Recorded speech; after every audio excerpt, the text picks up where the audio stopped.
RNA news Marathi 10 update आवाज सर्वसामान्य माणसाचा आरएनए न्यूज मराठी।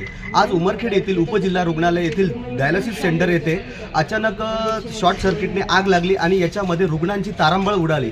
यामध्ये काही रुग्ण आहेत आणि या रुग्णांचे काही नातेवाईक आहेत। आज आपण यांची प्रतिक्रिया जाणून घेऊया। दादा काय सांगाल, आज येथील डायलिसिस सेंटरमध्ये थांबलेली होती। माझा असं म्हणणं आहे की एवढा मोठा डायलिसिस सेंटर उमरखेडमध्ये चालू आहे आणि कमीत कमी जर इथं लाईन जर गेली तर 2 तास पेशंटला थांबावं लागते। इन्व्हर्टरची सुविधा नाही, ही बी सुविधा जर लोकांना पुढच्या वेळी आपण जेव्हा लाईन फिटिंग करली चालू करत तेव्हा त्यांना हे लक्षात घ्यावं। आणि कारण रुग्ण जे आहे ते पेशंट जे आहे डायलिसिसमध्ये ते आखरी स्टेपवर पेशंट इथं येतात। त्याच्यामुळे एकंदरीत तुम्हाला येथील अधिकारी आणि कर्मचाऱ्यांचा हलगर्जीपणा सांगावा लागेल असं तुम्हाला म्हणायचं आहे का? ते हलगर्जीपणा मी सांगू शकत नाही, कारण त्यांना जे इन्व्हर्टरची सुविधा इथं पाहिजे ती सुविधा नाही अजून, ती केली पाहिजे। जर लाईन गेली समजा तर त्याला डायलिसिस होऊ शकत नाही। त्याचा विषय आता जनरेटर पाहिजे किंवा इन्व्हर्टरची सुविधा पाहिजे, ते असल्यावर ते डायलिसिस कंटिन्यू चालेल ना। म्हणून काय लोड यायला असेल, कसं झालं असेल, काही म्हणजे जे रूममध्ये बटन पाहिजे तिथे जागेवर पाहिजे, ते बटन इकडे ठेवलेले आहेत।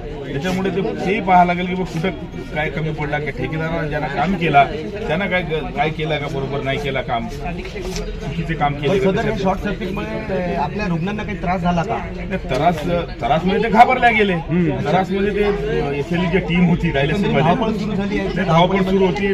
डायलिसिस वाले जे लोक होते इथं म्हणजे टेक्निशियन लोक आहेत त्यांना खिडकी तोडून ते पेशंटला बाहेर काढण्यासाठी मदत केली। त्यांना जागेवर जाऊन पहिले ते तीन काढले, ते डायलिसिस चालू होता ते बंद केला, त्याला पट्ट्या वगैरे लायनं त्यांना त्याचं काम केलं। त्याचा विषय नाही, हे प्रशासन जे जेव्हा तिथं जे पाहायला त्यांचं काम आहे की ते इन्व्हर्टरची सुविधा बाकीची सुविधा पाहायला लागेल। मधातले लोक ज्यांना जेवढी सुविधा भेटणार तेवढीच करणार आहे। काय सांगाल तुम्ही, म्हणजे नेमका काय घडलं होतं, काय परिस्थिती निर्माण झाली होती?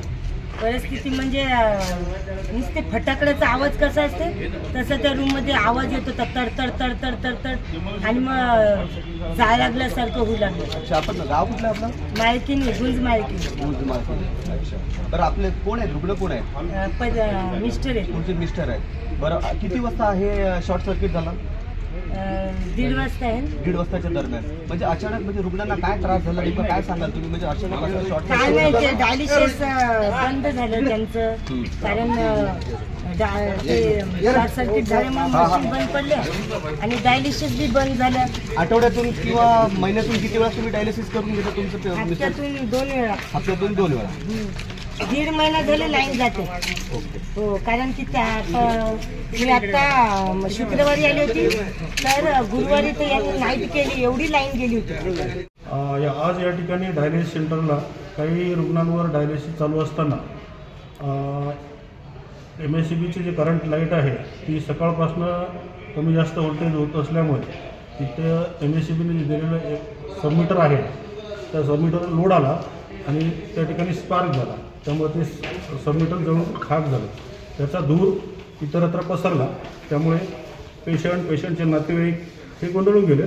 तरी अशा परिस्थितीत टेक्निकल स्टाफ, हॉस्पिटल स्टाफ यांनी त्यांना एक इमर्जन्सी डोअर तोडून बाहेर काढलं, सुखरूप बाहेर काढलं। आता परिस्थिती पूर्ववत आहे, सर्व रुग्ण एकदम सुरक्षित आहेत।